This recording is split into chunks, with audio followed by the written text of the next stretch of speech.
ఈరోజే శని అమావాస్య. శనివారం అమావాస్య తిథి కలిసి వస్తే దానిని శని అమావాస్య అని పిలుస్తారు. వైశాఖ అమావాస్య రోజే శని జయంతిగా, శనిదేవుడి పుట్టినరోజుగా జరుపుకుంటారు. ఇది ఎంతో శక్తివంతమైన రోజు.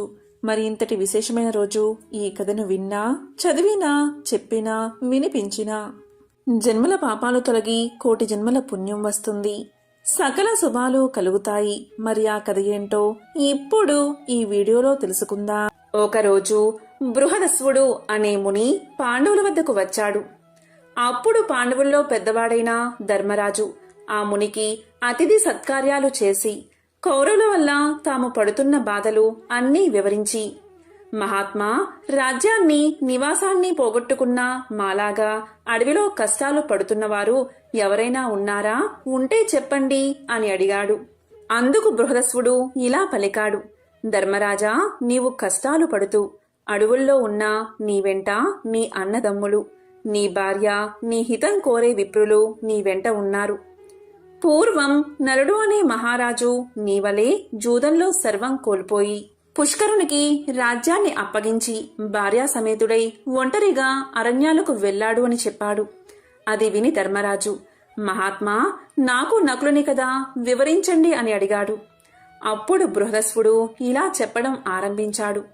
నిషిత దేశాన్ని వీరసేనుడి కుమారుడైన నలుడు పరిపాలిస్తున్న కాలమది. తన పరాక్రమంతో ఎన్నో దేశాలను జయించి ప్రజారంజకంగా పరిపాలిస్తున్నాడు. నలుడికి జూదం అంటే ఎక్కువ ప్రీతి. ఆ కాలంలో విదర్భ దేశాన్ని భీముడు అనే రాజు పరిపాలిస్తున్నాడు. చాలా కాలం అతనికి సంతానం లేదు. అతనికి దమనుడు అనే మునిచ్చిన వరం వల్ల దమయంతి అనే కూతురు దముడు, దమనుడు దాంతుడు అనే కుమారులు కలిగారు. దమయంతి సౌందర్య రాశి, గుణవంతురాలు. దమయంతి నలుడి గుణగణాల గురించి విన్నది. నలుడు దమయంతి గురించి, ఆమె సౌందర్యం గురించి విన్నాడు. ఇరువురి నడుమ ప్రేమ అంకురించింది. ఒకరోజు నలుడు ఉద్యానవనంలో ఉండగా హంసల గుంపు వచ్చి అక్కడ వాలింది. ఆ హంసలను చూసి ముచ్చటపడి నలుడు వాటిలో ఒకదాన్ని పట్టుకున్నాడు. మిగిలిన హంసలు తోటి హంసను విడిచి వెళ్లలేక ఆకాశంలో తిరుగుతున్నాయి. నలునితో అతని చేతిలోని హంస మానవ భాషలో ఇలా పలికింది. ఓ నలమహారాజా, నీవు దమయంతిని ప్రేమిస్తున్నావు. నేను దమయంతి వద్దకు వెళ్లి నీ గురించి, నీ అంద చందాల గురించి, గుణగణాల గురించి చెప్పి నీ మీద అనురాగం కలిగేలా చేస్తాను అని పలికింది. ఆ హంస పలుకులు విని నలుడు ఆనందపడి దాన్ని విడిచిపెట్టాడు. ఇచ్చిన మాట ప్రకారం ఆ హంస విదర్భ దేశానికి ఎగిరిపోయింది. అంతఃపురం ముందు విహరిస్తున్న హంసను చూసి దమయంతి ముచ్చటపడింది. చెలికత్తెల సాయంతో దమయంతి ఆ హంసను పట్టుకుంది. ఆ హంస దమయంతితో ఇలా పలికింది. ఓ దమయంతి, నేను నీ హృదయేశ్వరుడైన నలుడి వద్ద నుండి వచ్చాను. నలుడు సౌందర్యవతుడు, సంపన్నుడు, సద్గుణవంతుడు. నీవు సౌందర్యంలో, గుణంలో అతనికి తగినదానివి. అతనికి భార్యవైతేనే నీకు రాణింపు అని పలికింది. అప్పుడు దమయంతి, ఓ హంస, నలుడు గురించి నాకు ఎలా చెప్పావో అలాగే నలుడికి కూడా నా గురించి చెప్పు అన్నది. ఆ హంస అలాగే చేసింది. ఇలా ఇరువురికి ఒకరిపై ఒకరికి అనురాగం అధికమైంది. నలా దమయంతుల ప్రణయ విషయం దమయంతి చెలికత్తెల ద్వారా తెలుసుకున్న భీమ మహారాజు కుమార్తెకు స్వయంవరం ప్రకటించాడు. ఆహ్వానాన్ని అందుకున్న రాజులంతా స్వయంవరానికి విచ్చేశారు. నలుడు కూడా స్వయంవరానికి పోతున్నాడు. ఇంద్రుడికి దమయంతి స్వయంవర విశేషం తెలిసి దిక్పాలకులతో స్వయంవరానికి బయలుదేరాడు. మార్గ మధ్యలో నలుణ్ణి చూసిన ఇంద్రుడు నలుడితో, నిషధరాజా, నీవు నాకు దూతగా పనిచేయాలి అన్నాడు. అప్పుడు నలుడు, అలాగే చేస్తాను. ఇంతకీ మీరెవరు? నేను నీకేమి చెయ్యాలి అని అడిగాడు.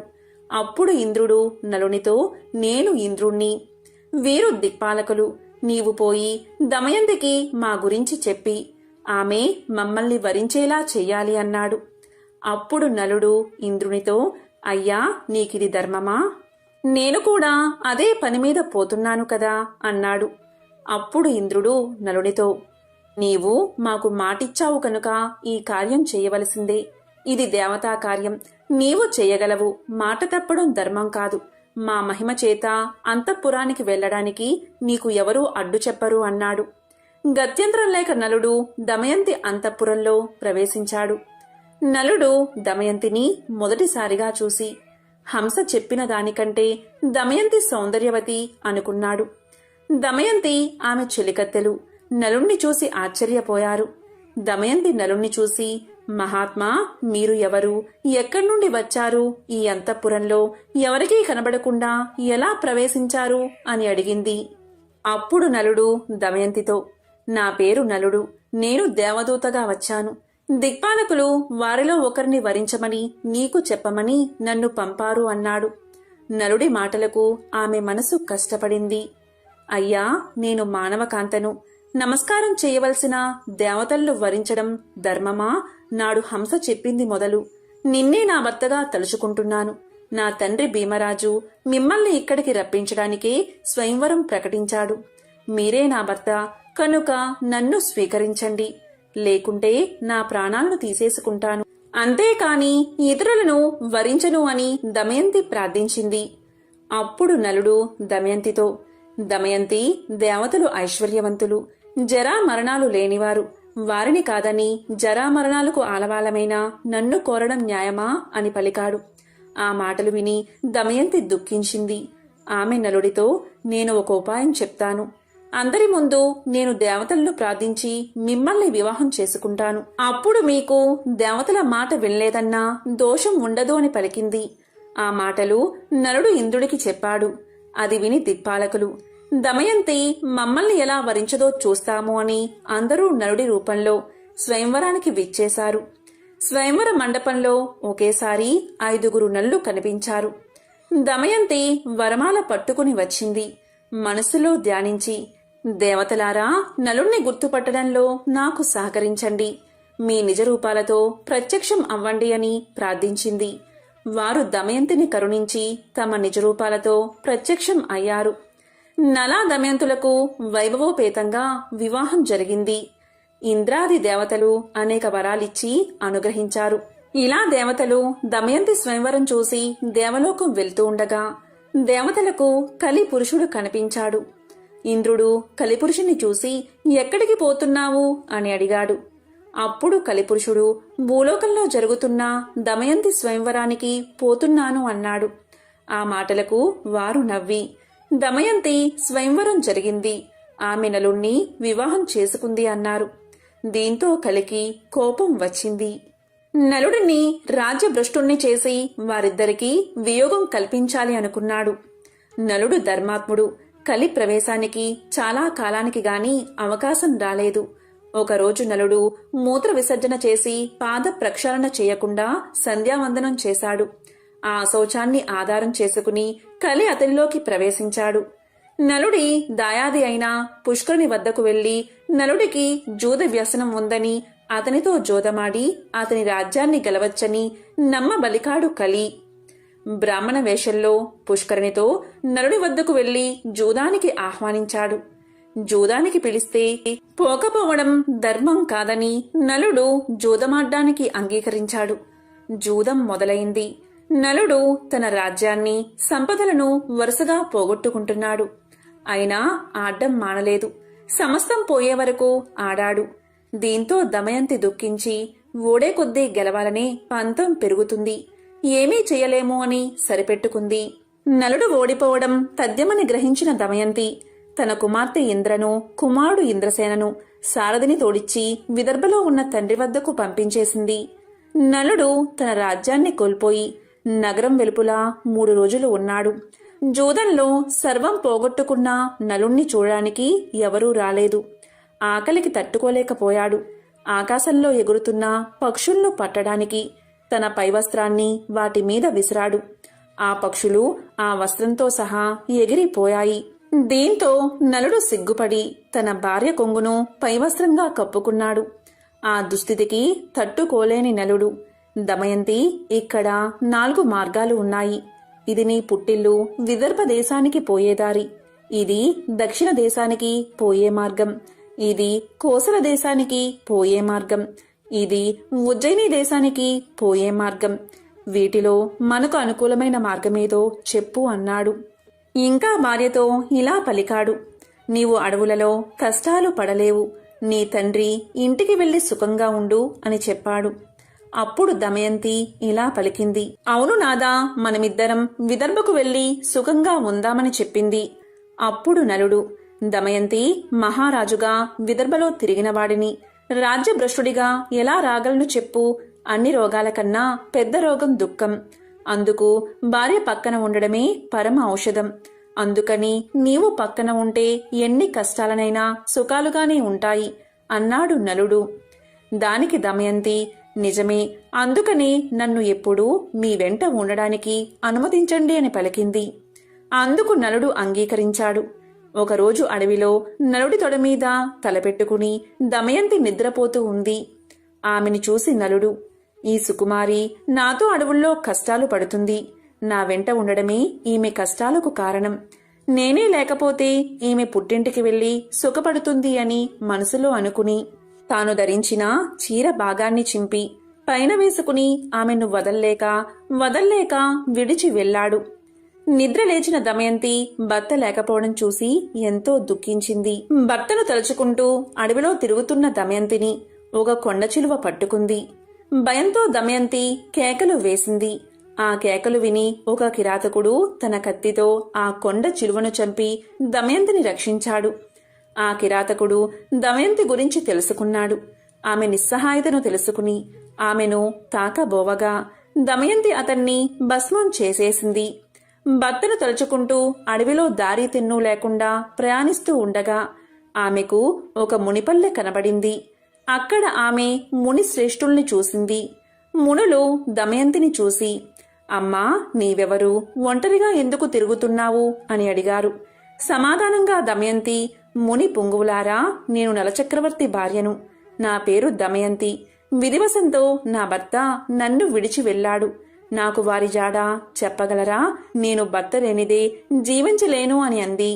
దానికి మునులు, అమ్మా, నీకు త్వరలోనే భర్త సమాగమం జరుగుతుంది, చింతపడుకు అని చెప్పి వెళ్లారు. దమయంతి పిచ్చిదానిలా భర్తను వెతుక్కుంటూ ఆ అడవిలో తిరుగుతూ ఉంది.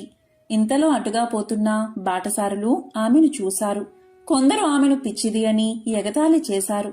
కొందరు ఆమెకు మొక్కారు.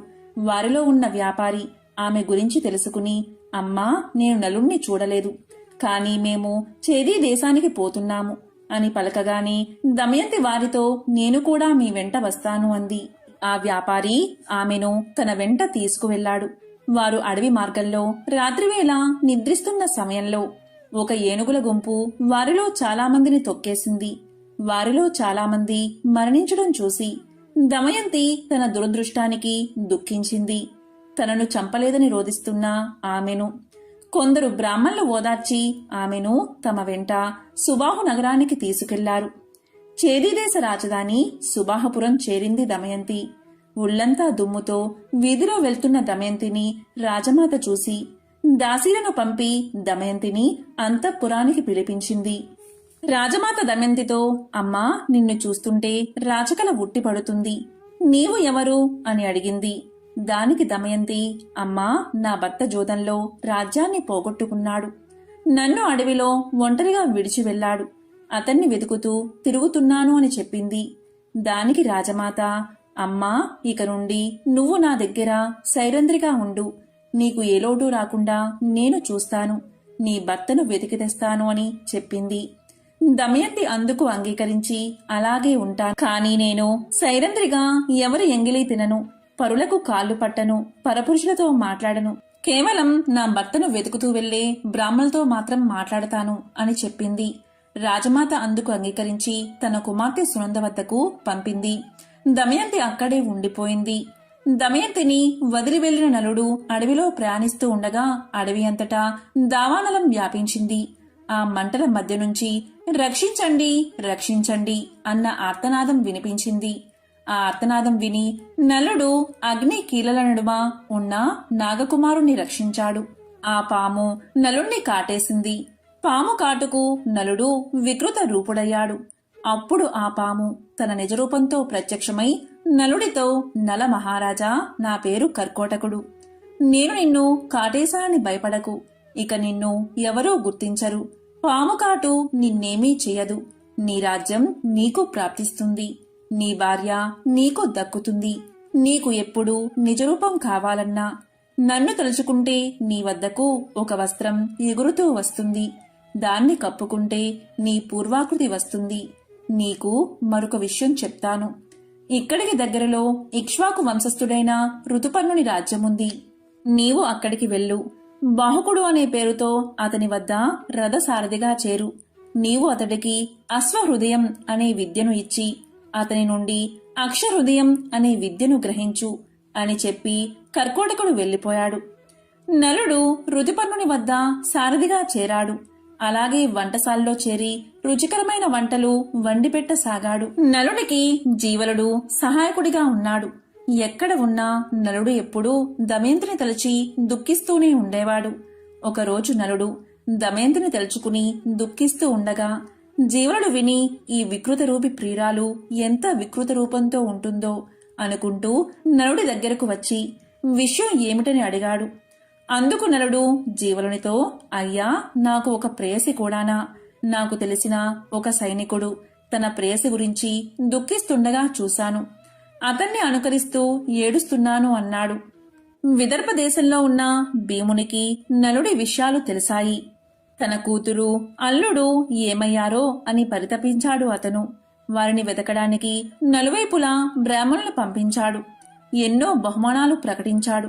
చేదీ దేశం చేరిన బ్రాహ్మణుడు దమయంతి నుదుటిన ఉన్న పుట్టు మచ్చను చూసి ఆమెను గుర్తించారు. అతడు దమయంతితో, అమ్మా, నేను నీ తండ్రి వద్ద నుండి వస్తున్నాను. అక్కడి వారంతా క్షేమం. నేను నీ సోదరుడి మిత్రుడను అనగాని దమయంతి వారిని తలుచుకుని పెద్దగా రోదించింది. అది చూసిన రాజమాత ఆ బ్రాహ్మణుణ్ణి చూసి, బ్రాహ్మణోత్తమా, ఈమె ఎవరి భార్య, ఎవరి కూతురు, ఇలా ఉండడానికి కారణం ఏమిటి అని అడిగింది. దానికి అతడు, అమ్మా, ఈమె విదర్భరాజు కుమార్తె, నల చక్రవర్తి భార్య. ఈమె పేరు దమయంతి. నల మహారాజు విధివశాత్తు రాజ్యాన్ని పోగొట్టుకుని అడవుల పాలయ్యాడు. భీముని ఆజ్ఞపై ఈమెను వెతుకుతూ ఇక్కడకు వచ్చి ఈమెను గుర్తించాను అన్నాడు. అది విని దమయంతిని కౌగిలించుకున్న రాజమాత, దమయంతి, నీవు నాకు పుత్రికా సమానురాలివి. నేను నీ తల్లి దశార్ణరాజు కుమార్తెలము. నీ తల్లి విదర్భరాజును వివాహం చేసుకుంది. నేను వీరబాహుణ్ణి వివాహం చేసుకున్నాను అని పలికింది. అందరూ ఎంతో సంతోషించారు. దమయంతి బ్రాహ్మణుడితో పుట్టింటికి ప్రయాణమయ్యింది. రాజసౌధంలో ఉన్న దమయంతి భర్త వియోగంతో బాధపడుతూనే ఉంది. ఆమె తన తండ్రితో, నా భర్తను తక్షణం వెతికించండి, ఆయన లేకుండా నేను బతకలేను అంది. భీముడు వెంటనే బ్రాహ్మణుల్ని పిలిచి నలుణ్ణి వెతకమని చెప్పారు. వారితో దమయంతి ఇలా చెప్పింది, నా భర్త ఇప్పుడు రాజ్య భ్రష్టుడు కనుక మారువేషంలో ఉంటాడు. మీరు వెళ్లిన రాజ్య సభలలో ఈ విధంగా ప్రకటించండి, నీవు సత్యసంధుడువు కాని నీ సతిని వంచావు. ఆమె సగం వస్త్రం ధరించి వెళ్లావు. అలా చేయడం ధర్మమా? నాపై కరుణ చూపు అని చెప్పండి. ఈ మాటలకు ఎవరైనా రోషపడి బదులిస్తే నా వద్దకు వచ్చి చెప్పండి అని పలికింది. అలా నలుణ్ణి వెతకడానికి వెళ్లిన వారంతా నలుని జాడ తెలుపకపోయినా వారిలో పర్ణాదుడు అనే విప్రుడు దమయంతితో, అమ్మా, నేను ఋతుపర్ణుని రాజ్యంలో నీవు చెప్పినట్లే చెప్పాను. అక్కడ ఒక కురూపి వంటవాడు సారథి అయిన బాహుకుడు అనేవాడు నన్ను రహస్యంగా కలుసుకుని, అయ్యా, భర్త కష్టాల్లో ఉన్నా సహించి ఆదరించే భార్య ఇహలోకంలోనూ పరలోకంలోనూ సుఖపడుతుంది అన్నాడు అని దమయంతో చెప్పాడు. దమయంతి ఆలోచించగా అతడు నలుడు కాకపోతే అలా ఎందుకు బదులిస్తాడు అనుకుంది. తన అనుమానం దృఢపరుచుకోవడానికి తల్లి అనుమతితో సుదేవుడు అనే బ్రాహ్మణుణ్ణి పిలిపించింది. సుదేవా, నీవు ఋతుపర్ణుని రాజుతో, రాజా, భీముడు తన అల్లుడి కొరకు వెతికించినా ఫలితం లేదు కనుక ద్వితీయ స్వయంవరం ప్రకటించాడు. భూమండలంలోని రాజులంతా వస్తున్నారు. మరునాడే స్వయంవరం కనుక వెంటనే బయలుదేరు అని చెప్పు అని చెప్పి పంపించింది. సుదేవుడు ఋతుపర్ణునితో దమయంతి చెప్పమన్నట్లే చెప్పాడు. దమయంతి బ్రాహ్మణుని ద్వారా పంపిన సందేశం విని ఋతుపర్ణుడు స్వయంవరానికి వెళ్లాలి అనుకున్నాడు. కాని ఒక్క రోజులో విదర్భను చేరడం ఎలా అనుకుని సారథి అయిన బాహుకుని పిలిచి, బాహుక దమయంతికి ద్వితీయ స్వయంవరం ప్రకటించారు. నాకు చూడాలని ఉంది. ఒక్క రోజులో మనం విదర్భకు వెళ్ళాలి. నీ అశ్వ సామర్థ్యం ప్రకటించు అన్నాడు. సరే అని చెప్పిన బాహుకుడు అంటే నలుడు మనసులో కలతకు గురై, నేను అడవిలో నిర్దాక్షిణ్యంగా వదిలి రాబట్టే కదా దమయంతి రెండవ స్వయంవరం ప్రకటించింది. అవివేకులైన పురుషులు తాము ఏమి చేసినా భార్య ప్రేమిస్తుందని అనుకుంటారు. కాని అది నిజం కాదు. నా మీద కలిగిన కోపంతో దమయంతి ఇలా చేసిందని దుఃఖించాడు. అయినా దమయంతి పతివ్రత, ఇద్దరు పిల్లల తల్లి ఈ విధంగా రెండవ పెళ్లి చేసుకుంటుందా ఏమో, ఆ వింత చూస్తాను అని మనసులో అనుకున్నాడు. వెంటనే రథానికి గుర్రాలను కట్టి విదర్భకు ఋతుపర్ణుని తీసుకుని ప్రయాణమయ్యాడు. ఋతుపర్ణుడికి రథం పోయే వేగం చూస్తుంటే అది సూర్యుడి రథంలా, బాహుకుడు అనురుడిలా అనిపించింది. పక్కనే ఉన్న వార్షేయుడికి అదే సందేహం కలిగింది. భూలోకంలో ఉన్న నలుడికి మాత్రమే ఇలాంటి నైపుణ్యం ఉంది. కాని ఈ కురూపి నలుడు ఎలా అవుతాడు అని మనసులో అనుకున్నాడు. ఇంతలో ఋతుపర్ణుని ఉత్తరీయం జారి కింద పడింది. బాహుక రథం ఆపు, వార్ణేయుడు దిగి ఉత్తరీయం తీసుకువస్తాడు అన్నాడు. దానికి బాహుకుడు, మహారాజా మనం ఆమడ దూరం వచ్చేశాం, అంత దూరం నడుచుకుంటూ ఎలా తీసుకురాగలం అన్నాడు. అతని రథసారథ్యానికి ఋతుపర్ణుడు ఆశ్చర్యపోయాడు. తన పరిజ్ఞానాన్ని బాహుకుడికి చూపించాలన్న ఆసక్తి కలిగింది. అంతలో రథం ఒక పెద్ద వృక్షాన్ని దాటింది. ఋతుపర్ణుడు బాహుకునితో, బాహుక ఆ వృక్షంలో ఎన్ని కాయలు, ఎన్ని పువ్వులు, ఎన్ని ఆకులు ఉన్నాయో నేను చెప్పగలను అన్నాడు. దానికి బాహుకుడు, చెప్పండి మహారాజా అన్నాడు. ఋతుపర్ణుడు చెప్పాడు. లెక్కించి చూస్తే కాని నమ్మను అని రథమాపి ఆ చెట్టును పడగొత్తించి లెక్కించాడు. ఋతుపర్ణుడు చెప్పిన లెక్కకు ఖచ్చితంగా సరిపోయింది. దానికి బాహుకుడు ఆశ్చర్యపడి ఆ విద్యను తనకు ఉపదేశించమని అడిగాడు. ఋతుపర్ణుడు, బాహుక ఇది అక్ష విద్య అని సంఖ్యాశాస్త్రమన్నాడు. దానికి బాహుకుడు, మహారాజా నేను మీకు అశ్వహృదయం నేర్పిస్తాను, మీరు నాకు అక్ష విద్య నేర్పించాలి అన్నాడు. ఇలా అక్షహృదయ విద్య మహిమ వల్ల నలుల్లో నుండి కలి వెలుపలికి వచ్చాడు. తన్ను క్షమించమని నలుణ్ణి వేడుకున్నాడు. నలుడు ఆగ్రహించి శపించబోయాడు. అప్పుడు కలి నలుడితో, నలమహారాజా నిన్ను ఆవహించి నీలో ఉన్న సమయంలో నిన్ను కర్కోటకుడు కాటువేయడం వల్ల అనుక్షణం కాలిపోయాను. ఇంతకంటే శాపం ఏముంటుంది? నన్ను క్షమించి విడిచిపెట్టు అని వేడుకున్నాడు. ఇలా జరగగానే నలుడి రథం విపరీతమైన వేగంతో విదర్భలోకి ప్రవేశించింది.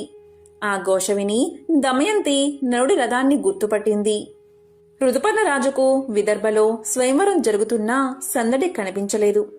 బాహుకుడు అంటే నలుడు రథాన్ని అశ్వసాల్లో నిలిపి సేదతీరాడు. అప్పుడు దమయంతి తన దాసీతో, వచ్చింది ఋతుపర్ణ మహారాజు, అతని సారథి వార్షేయుడు, వారు నాకు తెలుసు. కాని వారి వెంట ఉన్న కురూపి ఎవరు అని అడిగింది. వివరాలు కనుక్కుని రమ్మంది. దాసి వివరాలు కనుక్కుని రాగానే దమయంతి అతను నలుడు అని నిశ్చయించుకుని తన తండ్రి అయిన భీమరాజు దగ్గరకు వెళ్లి నలుడు బాహుకుడు అని చెప్పింది. అలా చెప్పి నలుడి పాదాలపై పడి నమస్కారం చేసుకుంది. వెంటనే ఆకాశం నుండి వాయుదేవుడు, నలచక్రవర్తి ఈమె పవిత్రురాలు, పతివ్రత, నేను సూర్యుడు చంద్రుడు ఈమె సౌశీల్యం కాపాడుతున్నాము అని పలికాడు. వెంటనే నలుడు కర్కోటకుడిని స్మరించాడు. వెంటనే ఒక వస్త్రం వచ్చింది. అది ధరించగాని నలుడికి ఇంద్రతేజస్సుతో సమానమైన మనోహరమైన పూర్వరూపం వచ్చింది. దమయంతిని పరిగ్రహించాడు. ఈ విధంగా నలా దమయంతులు కలిశారు. ఈ నలుడి కథ శ్రద్ధతో వినేవారు, సమావేశాల్లో చదివి వినిపించేవారు కలివల్ల సంభవించే దోషాల నుండి విముక్తిని పొందుతారు. సర్వ పుణ్యకార్యాలు చేసినప్పుడు లభించే పుణ్య ఫలితాలు నలోపాఖ్యానం విన్నవారికి, వినిపించిన వారికి కూడా లభిస్తాయి. అటువంటి వారికి బహుపుత్ర లాభం, పౌత్ర వృద్ధి, ఆయురారోగ్య, ధన సంపత్తులు కలుగుతాయి. విష ప్రయోగం నుంచి బాధలు, చెడు విషయాల్లోని లంపటత్వం వారిని అంటవు. వారు ధర్మాత్ములు కాగలరు. కర్కోటకస్య నాగస్య దమయంత్య నలస్య చ ఋతుపర్ణచ్చ రాజర్షి కీర్తనం కలినాశనం. పూర్వకాలంలో అంగరాజు అనే ఒక రాజు ఉండేవాడు. ఆయన ఎంతో మంచివాడు. ప్రజలను తన కన్న బిడ్డల వలె చూసుకుంటూ ఉండేవాడు. ఆయన భార్య పేరు నిషేధ. అతను ఎంతో మంచివాడు అయినప్పటికీ అతనికి సంతానం లేదు.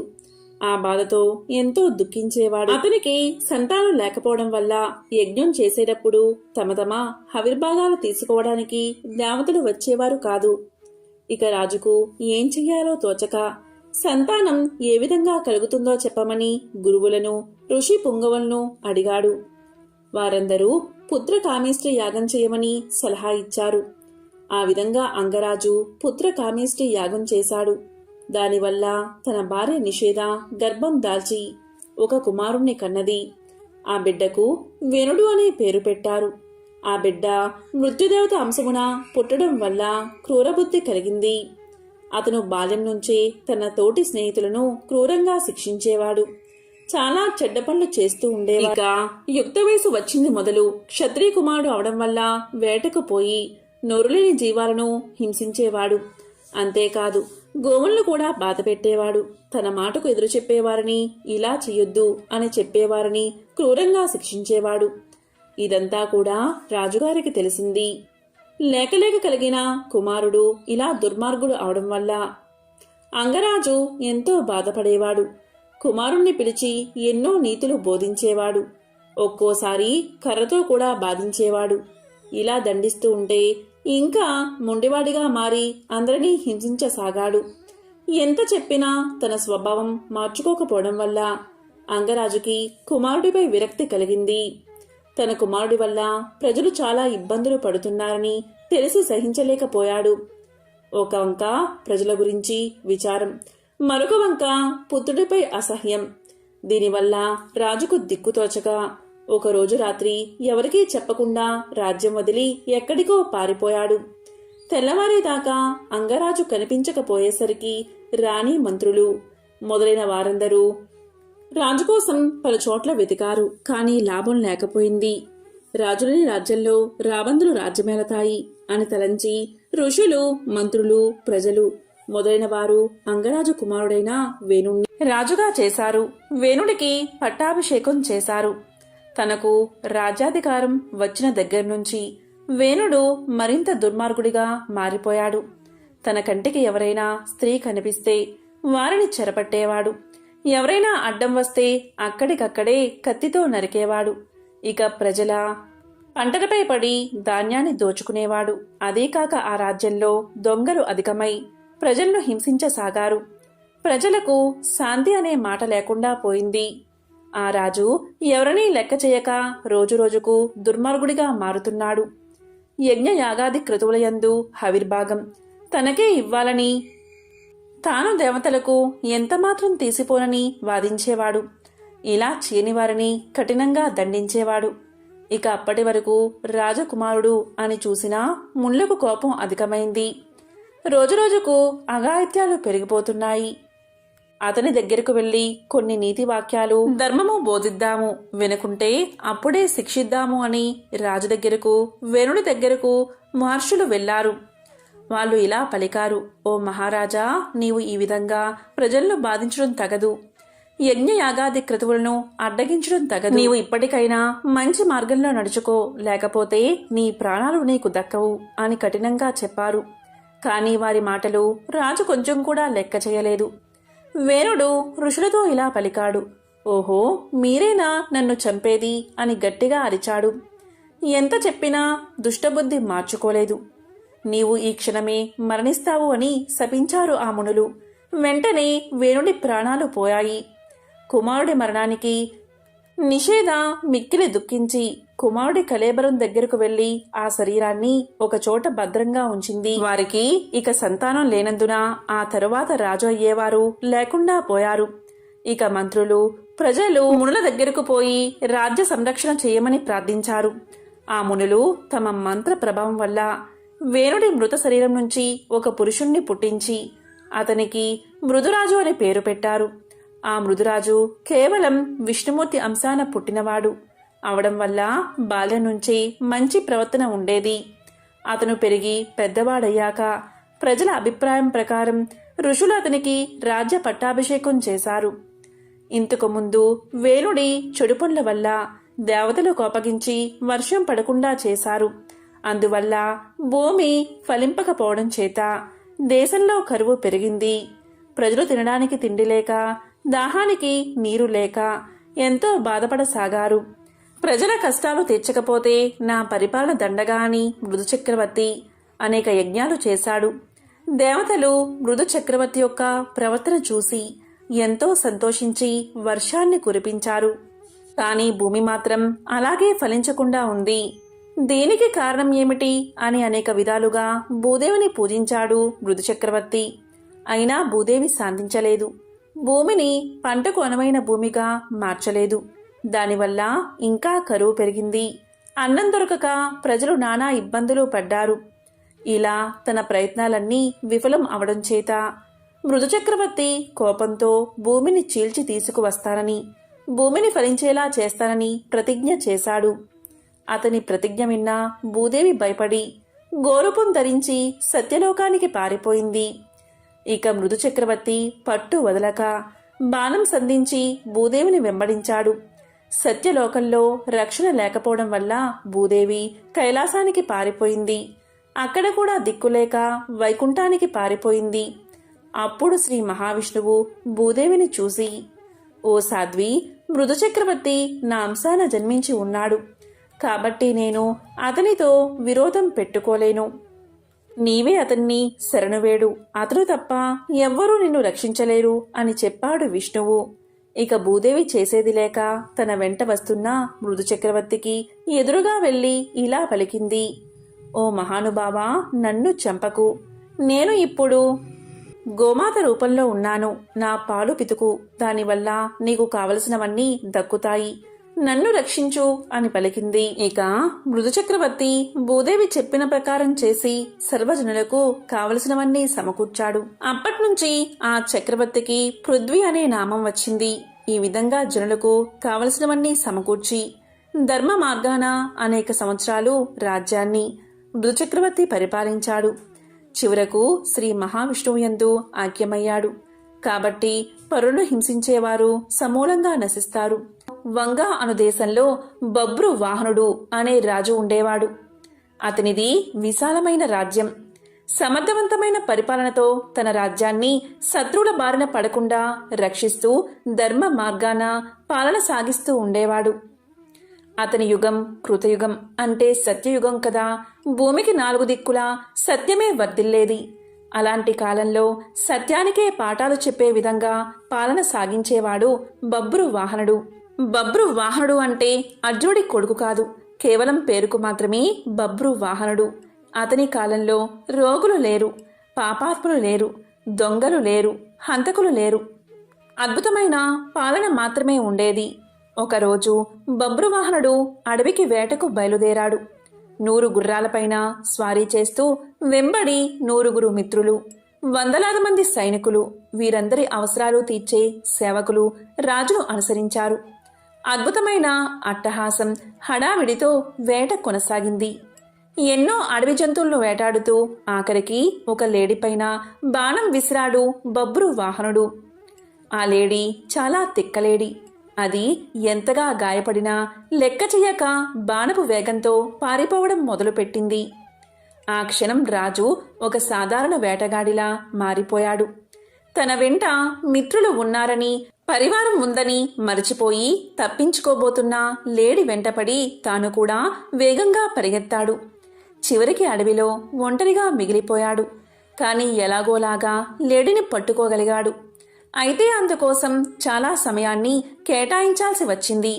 లేడి వెంట పరుగులు తీస్తున్నంతసేపు అతనికి ఆకలి దప్పికలు అర్థం కాలేదు. కానీ లేడి చిక్కి లక్ష్యం పూర్తి కాగానే అతని ఆకలి దప్పికలు చుట్టుముట్టాయి. అంతసేపు లేడి కొరకు వేటాడిన రాజు ఆకలి దాహాలను తీర్చుకోవడం కోసం వెతుకులాట మొదలుపెట్టాడు. అదృష్టవశాత్తు అక్కడికి సమీపంలోనే ఒక సరస్సు కనబడింది. అందులో ముందుగా స్నానం చేసి తరువాత నీరు తాగి ఒడ్డున ఉన్న ఒక చెట్టు కింద తన పరివారం కోసం ఎదురు చూస్తూ విశ్రాంతి తీసుకోసాగాడు.